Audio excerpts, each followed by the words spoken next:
Peut-être que vous pourriez faire un rappel sur la différence entre les dépistages collectifs et les dépistages individuels, parce que j'ai beaucoup de pharmaciens qui me posent la question de est-ce que j'ai le droit d'aller tester toute une entreprise? Est-ce que j'ai le droit d'aller tester tout un EHPAD? Alors, euh, le dépistage collectif, il est plutôt déclenché par l'ARS. L'ARS qui va dire, là, on est en situation difficile, il y a une école, il y a une entreprise, il y a une collectivité territoriale, donc on a besoin de déclencher un dépistage avec des tests antigéniques. Donc c'est plutôt sur ce type de demande que les pharmaciens ou les infirmiers vont pouvoir intervenir. Mais pas à titre individuel. J'ai une entreprise qui me dit, moi je veux tester tous mes salariés aujourd'hui avant qu'ils reviennent au boulot ou ceux qui vont pas faire que du télétravail, etc. Ça, c'est de l'initiative de l'entreprise, pas de l'initiative d'une stratégie, ce qu'on appelle collectif, par une organisation santé publique, etc. Pour l'instant, prudent par rapport à ça.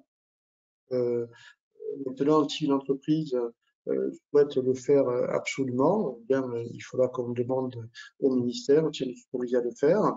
Et bien sûr, dans ces conditions, à mon avis, ce ne sera pas à la charge de l'assurance maladie, mais plutôt à la charge de l'entreprise. Et il faudra qu'on se le fasse préciser. Ça fait partie des points flous aujourd'hui dans lesquels on n'est pas très à l'aise. Je ne vous cache pas que c'est pas facile parce que voilà, on espérait avoir l'arrêté ce matin, on ne l'a pas. Donc on a des zones d'ombre grises qu'il va falloir préciser et on va le faire avec des points d'info comme on les envoie régulièrement quand on aura des réponses très claires de la part des pouvoirs publics. Mais même aujourd'hui, certains arbitrages ne sont pas faits.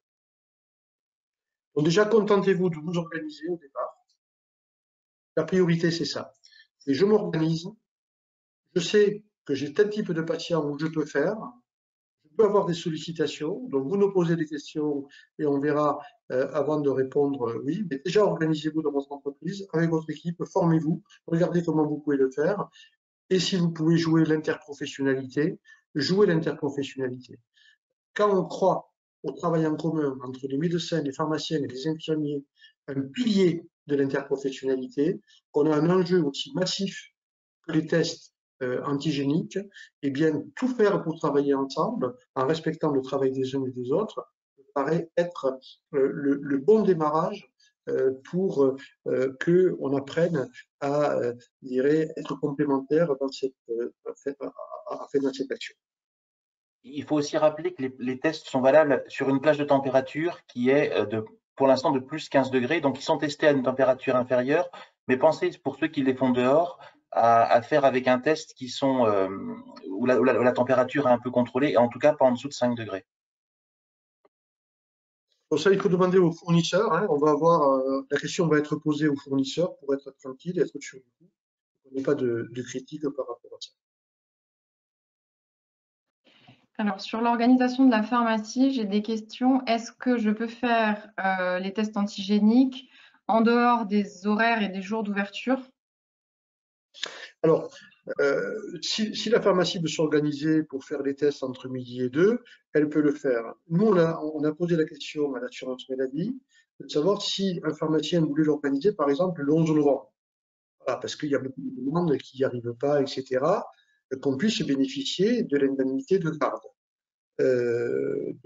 Donc, les 5 euros le dimanche. J'ai eu un oui de principe, mais je n'ai rien qui a été validé. Et je pense que ça pourrait être très utile de pouvoir le faire dans ces conditions. Ça va rendre service. Mais vous savez, on pose des questions et le délai de réponse prend un petit peu de temps parfois. Mais je pense que ça correspondrait vraiment je dirais à pouvoir désengorger des demandes dans un délai, puisque nous devons faire ça dans les 48 heures. Donc, dans les 48 heures, c'est assez facile, mais ça peut être de rendez-vous le lendemain, et le résultat est en un quart d'heure. Donc, on est bien dans notre fenêtre de tir de 48 heures. Et parfois, au vu des démarrages aujourd'hui, on voit bien que beaucoup de personnes sont en train de se faire de façon très importante. On sait que ça va augmenter. Et que en plus, le taux de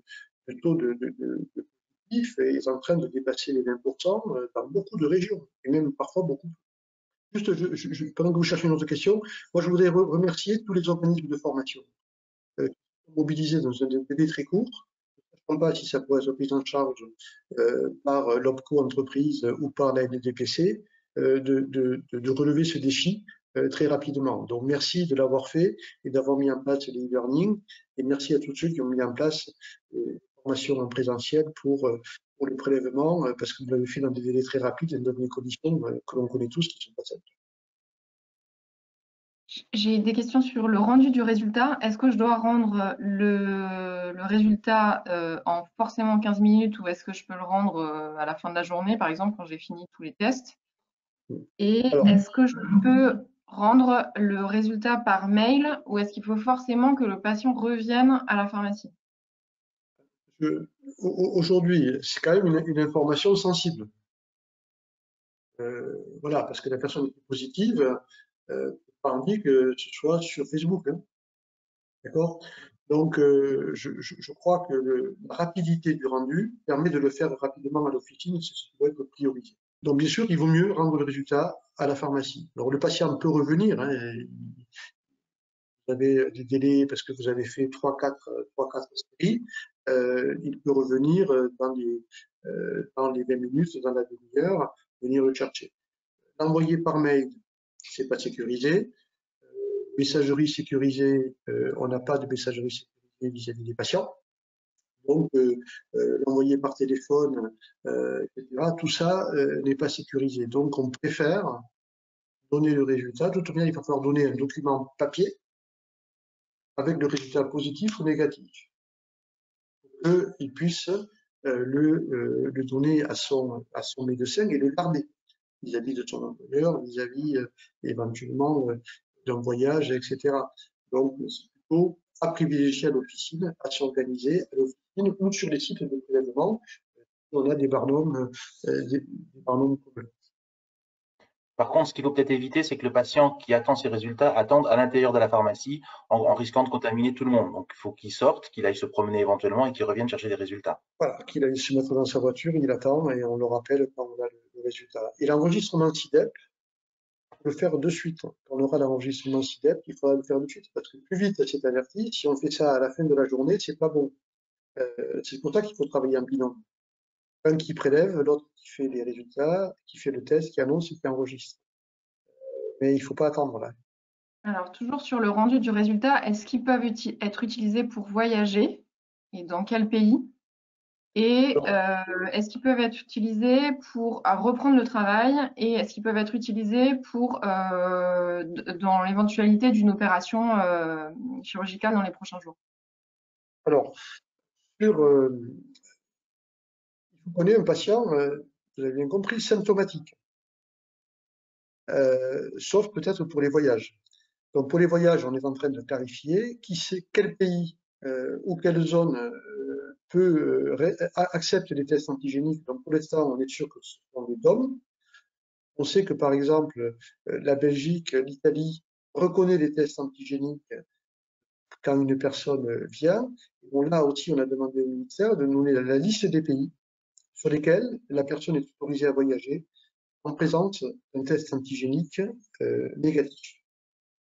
Là aussi, on va vous le préciser rapidement. En tout cas, pour les DOM, c'est évident. D'ailleurs, on voit bien que dans les DOM, à Orly, alors il y a notre confrère d'Orly que je donne le bonjour parce qu'il a dû souffrir pendant cette période. Je sais qu'il fait déjà des tests et merci à lui de s'être investi, mais également l'aéroport lui-même l'a organisé. D'ailleurs, c'est même envisagé maintenant éventuellement dans des gares. On voit bien que voilà, il y a la banalisation des tests antigéniques. Hein. Il faut vraiment qu'on s'y investisse. Donc, par rapport à l'entreprise, à la reprise du travail, etc., en fait, je vais prendre un cas très concret. Vous avez un préparateur qui a été en contact, qui est éventuellement susceptible de se retrouver en arrêt de travail. S'il n'a pas de symptômes, théoriquement, vous ne devez pas le tester. Là, éventuellement, vous pouvez le faire. Lui, il a envie de continuer à travailler, et il n'a pas envie, éventuellement de mettre en péril l'entreprise.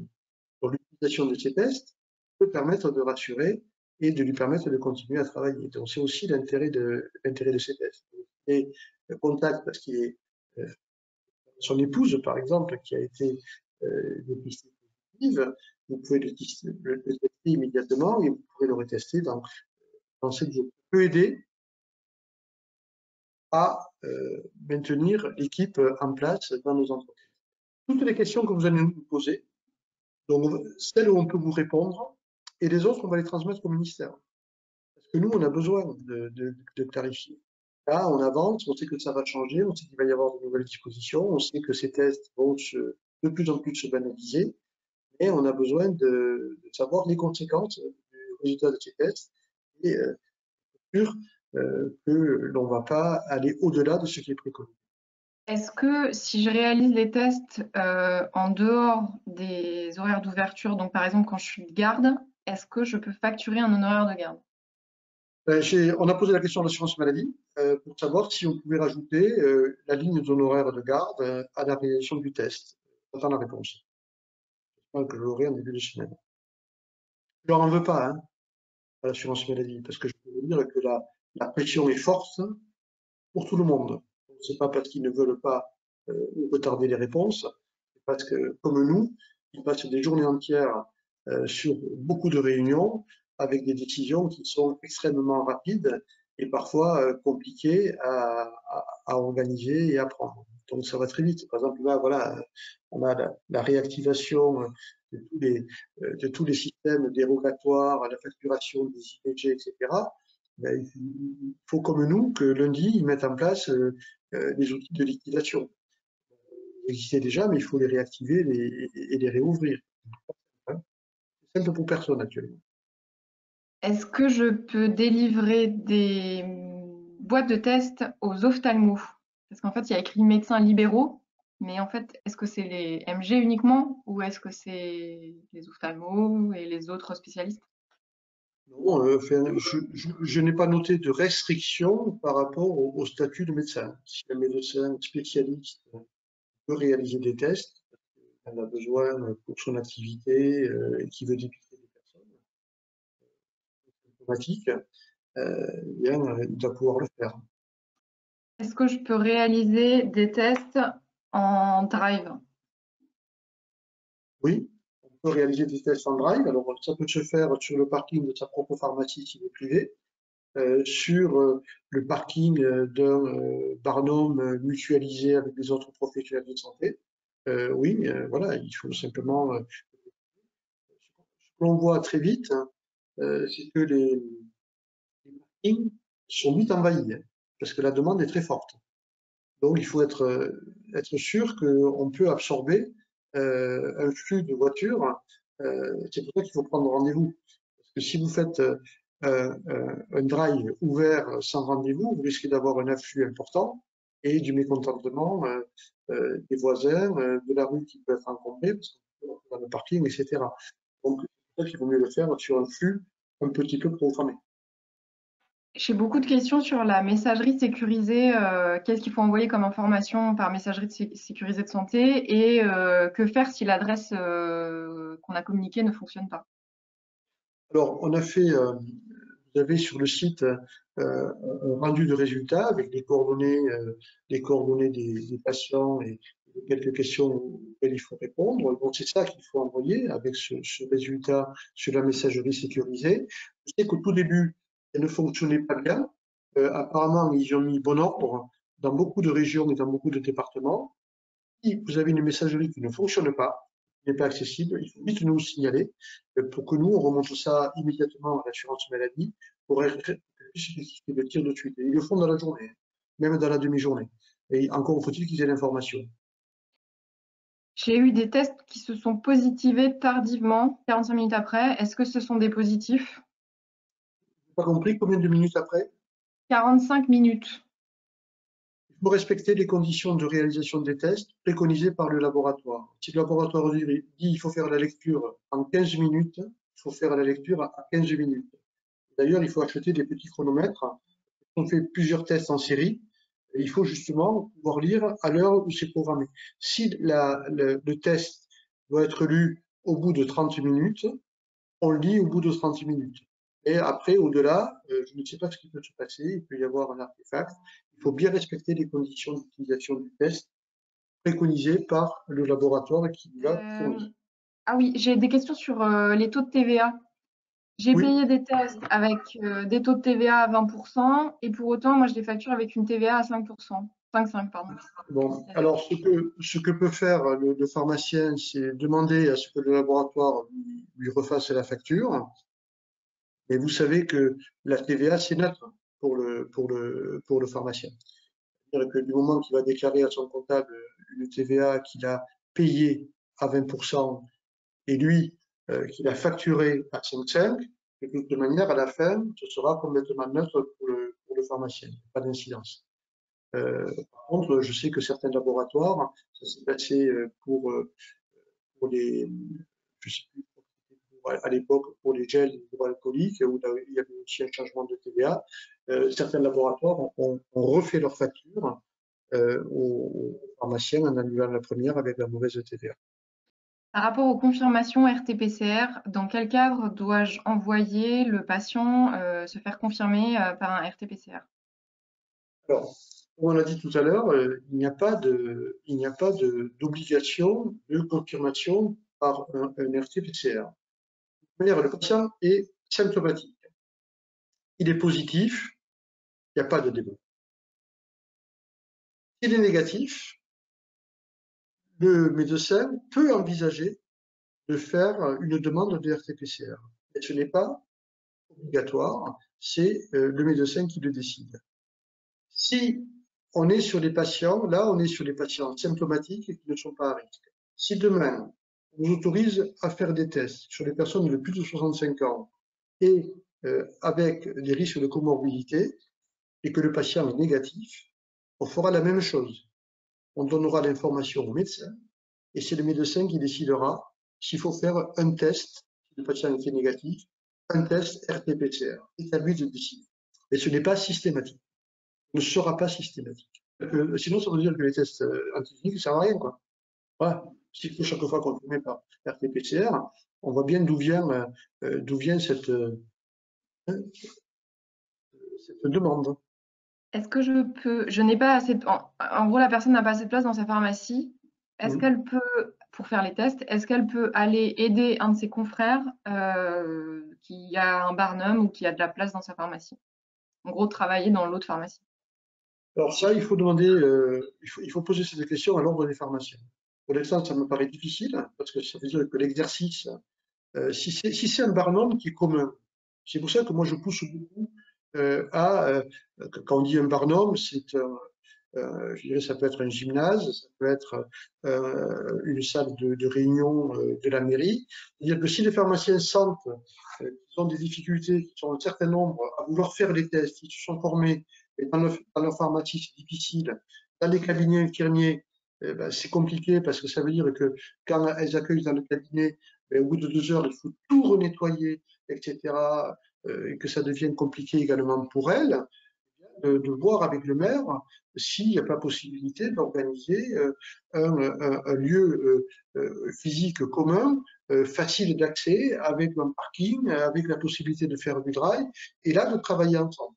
Ça me paraît quelque chose qui est beaucoup plus facile. Mais pour cette idée de dire est-ce que je peux aller filer un coup de main à un pharmacien qui lui a la chance d'avoir de la place, eh bien on va poser la question qu'on se demande. Un couple se présente ils sont non contact.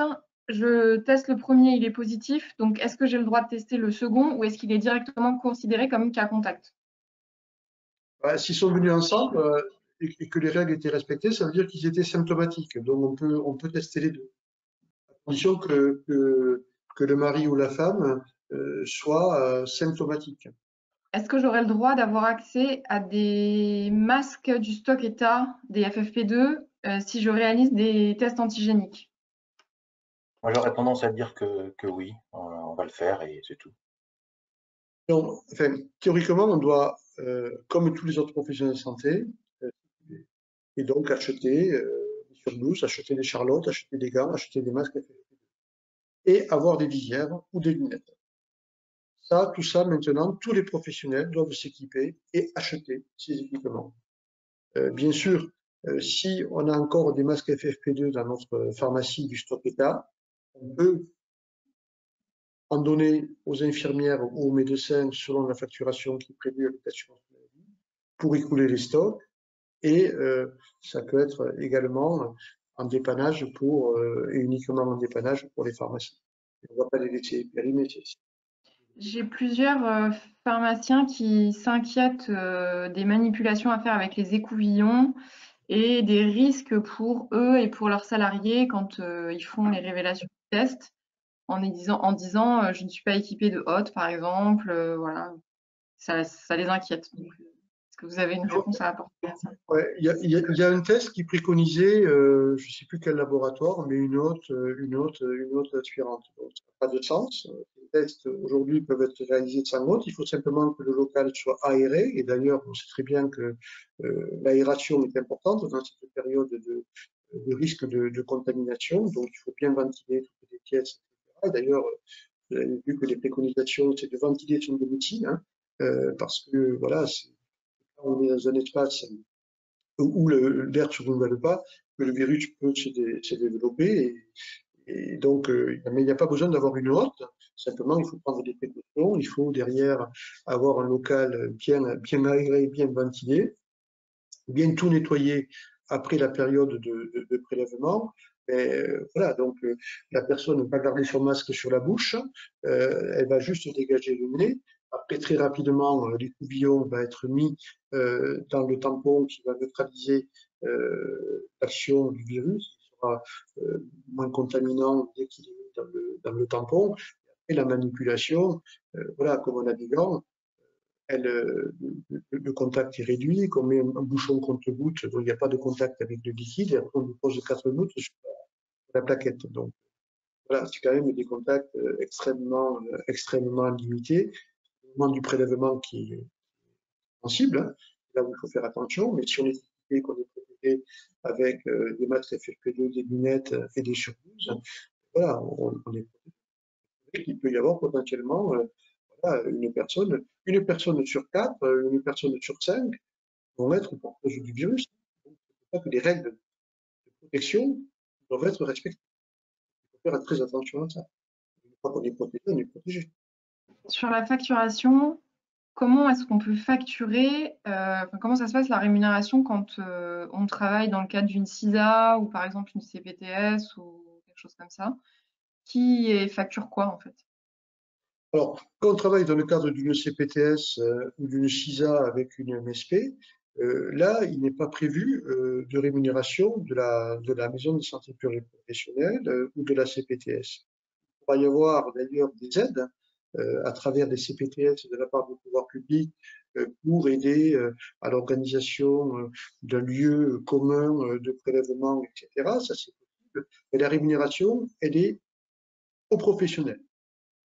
Si c'est le pharmacien qui fait l'acte complet, eh bien, il a ses 26 euros avec ses 9 euros de 80 de prélèvement, ses 16 euros et quelques de réalisation du test et d'enregistrement sur SIDEP et les 8 euros et quelques de facturation du test. Si l'infirmière fait pareil, elle a aussi ses 26,14 euros, si les souvenirs sont bons, mais elle n'a pas payé le test. Elle n'a facturé que les 26 euros et les médecins, c'est 21 euros, mais ils ne facturent pas le test puisque le pharmacien leur a fourni gratuitement, pris en charge par l'assurance maladie. Si on partage l'action, que l'infirmier fait le prélèvement, il fait 9,80 euros son prélèvement. S'il fait le prélèvement à domicile, il prendra 9,80 plus un déplacement à domicile. Et s'il ne réalise pas le test jusqu'au bout et qu'il le confie au pharmacien, bien le pharmacien, lui, facturera les 16,20 euros à l'assurance maladie, plus, alors si c'est le test qui est de la pharmacie ou le test de l'infirmier, bien le test sera facturé à 8 euros en plus ou pas les 8 euros. Donc, et là, chacun facture à l'assurance maladie. Donc, il n'y a pas besoin de passer par la CISA pour facturer les prélèvements. Si on embauche un élève infirmier ou un élève pharmacien, comment ça se passe pour faire le prélèvement, pardon? Comment ça se passe pour les rémunérer? Alors, justement, on a eu des discussions avec l'Association nationale des étudiants en pharmacie pour qu'il y ait un taux horaire. Et le taux horaire qui doit être pratiqué, je pense que c'est le taux horaire, comme quand on embauche un étudiant à partir de la troisième année, il y a une grille pour les étudiants. On va appliquer cette grille, pardon. Voilà, donc on va pas faire un truc spécifique. Et donc, voilà, on rentre dans le droit commun. Il est important de rémunérer correctement ces jeunes. Alors après, le pharmacien peut aller au-delà de cette grille, c'est à lui de décider. Mais la base, c'est cette grille de, là aujourd'hui, quand les étudiants viennent de travailler l'été, dans les pharmacies, pendant les vacances. C'est important de respecter ça, hein, parce que je sais que les étudiants se sont plaints dans la première période où les jeunes, on les avait incités à venir aider les pharmacies, puisqu'ils n'avaient plus un cours, etc. Et dans 95%, ça s'est bien passé. C'est-à-dire il y a eu une reconnaissance par le titulaire du coup de main donné par les étudiants. Et dans quelques cas, ça a été un petit peu moins, c'était presque un dû. Donc certains étudiants s'en sont plaints. Voilà, donc il faut faire une rémunération. Et après, la rémunération, elle peut être différente si le pharmacien souhaite reconnaître ce travail du jeune, en plus de la grille classique. J'ai aussi pas mal de remarques sur le fait qu'il est difficile d'obtenir des tests actuellement et que les tests sont en rupture et donc les gens demandent comment faire. Alors, c'est vrai que les tests sont en tension d'approvisionnement. Les laboratoires ont été beaucoup sollicités, donc on ne savait au départ comment ça allait partir, hein. Ça part très vite. Ça veut dire que la profession se mobilise et que les autres professionnels se mobilisent aussi, avec toutes les remarques que j'ai faites par rapport au référencement systématique préconisé par un syndicat d'infirmiers, totalement inapproprié. En plus, les hôpitaux, les maisons de retraite ont demandé des tests antigéniques. Donc, quoi, ceux qui disent que les tests antigéniques ne sont pas appliqués, tous les hôpitaux vont s'en servir. Donc, circuler, il n'y a rien à voir. Donc, oui, il y a des tensions. Aussi, je remercie moi tout le circuit des grossistes répartiteurs qui ont pris des risques, hein, en référençant ces tests, donc en les achetant au laboratoire pour les mettre à disposition des pharmaciens, des groupements. Je sais que les laboratoires aussi ont référencé ces tests, donc c'est très bien, mais c'est allé très vite. Donc voilà, il va y avoir une tension pendant une semaine, et j'espère qu'après que la production va permettre de retrouver de la fluidité. Mais voilà, il y a eu un petit peu de démarrage très très fort, et peut-être au départ une difficulté de calibrage, hein, de référencement. Et là aussi, merci à tous ceux qui ont fait ce boulot, tous les grossistes répartiteurs et tous les groupements, parce que derrière, tout ça a été organisé très très vite, hein, en moins de 15 jours, quoi. Donc, vous voyez comme quoi notre réseau pharmaceutique est un réseau qui est extrêmement réactif et capable de répondre à des situations d'urgence. Est-ce que je peux faire des tests à domicile? Oui. Rien ne l'interdit, mais ça veut dire que le pharmacien, quand il va aller à domicile, il va falloir qu'il s'équipe spécifiquement pour aller à domicile, et qu'après, une fois qu'il a fait le test, bien, il faut continuer de le faire à domicile, puisque le délai de mise, c'est un quart d'heure, hein, donc voilà, et donc il va donner le résultat au patient. Rien ne l'interdit, mais par contre, contrairement aux autres professionnels de santé, on n'est pas rémunéré. C'est pour ça que notre demande, c'est ça qui est terrible. On n'arrête pas de dire qu'un pharmacien peut aller au domicile du patient. Les pouvoirs publics, n'imaginez pas qu'un pharmacien puisse se passer devant son comptoir et aller à domicile. Ben oui, on fait ça tous les jours. On fait ça régulièrement pour rendre service aux personnes âgées. Mais ce n'est pas reconnu. Donc, le SPO, depuis le mois de mars, demande ça. Alors après, on a eu le truc de la Croix-Rouge, hein, qui nous a pollué le débat, qui nous a flingué la négociation. Merci. Bravo. C'était malin. Et là, maintenant, certains disent que sur prescription. Malin aussi. Ça ne va pas nous aider dans cette affaire. Mais oui, il faudrait qu'on puisse y avoir la même indemnité que les infirmiers ou que les médecins quand ils se déplacent à domicile. Si on rend service parce qu'un patient ne peut pas sortir, on va faire le test là-bas, il faut que ce travail soit reconnu. à demander, encore une fois de plus. Est-ce que vous pouvez revenir sur la facturation de la boîte, de la première boîte pour la pharmacie? Comment est-ce qu'on la facture? Et après, on passe en facturation par test uniquement? Alors, la première boîte, pour la pharmacie, on va la facturer avec notre numéro de prescripteur. Au lieu de mettre le numéro prescripteur médecin, le numéro prescripteur infirmier, on va mettre le nôtre et on le facture. Si vous avez des boîtes de 20 ou des boîtes de 25, facturez une boîte entière. Tous les tests que vous allez utiliser dans cette boîte, vous n'allez pas facturer le test en plus. Vous factureriez le test 2 fois. Et au lieu de facturer à 34 €, vous allez facturer à 26 €. Et ça permet, s'il y a un test qui n'a pas marché, s'il y a une boîte qui ne sera pas finie à la fin, de pas être pénalisé, contrairement à ce que si vous n'aviez pas cette possibilité. Vous n'avez le droit qu'à une seule boîte. Voilà, on ne va plus aller plus loin, je ne suis pas arrivé. Désolé, mais au moins une boîte. J'aurais préféré que nous, on facture comme les autres. Chaque fois qu'on ouvre une boîte, paf, on facture une boîte et après, on facture les tests sans facturer le prix du test. Et donc, que la première boîte. À quelle fréquence je peux tester un patient? Par exemple, j'ai un patient qui revient tous les jours. Est-ce qu'à un moment, je peux lui dire non, on arrête? S'il est symptomatique, hein, on peut faire des tests. On sait que certaines personnes vont au laboratoire régulièrement. Je ne sais pas, ils doivent adorer l'écouvillon, ça doit leur plaire. Mais c'est une minorité, quoi. Minorité, mais rien aujourd'hui dans les recommandations de l'assurance maladie interdit de faire un test à 48 heures d'intervalle. C'est écrit nulle part. Et nous, on sait qu'il faut que le patient soit symptomatique. Et voilà, si bien, on va pouvoir faire le test. Et voilà, utile, pas utile, expliquer au patient que s'il a fait un test, il est positif, c'est la peine de revenir à faire un autre. Hein.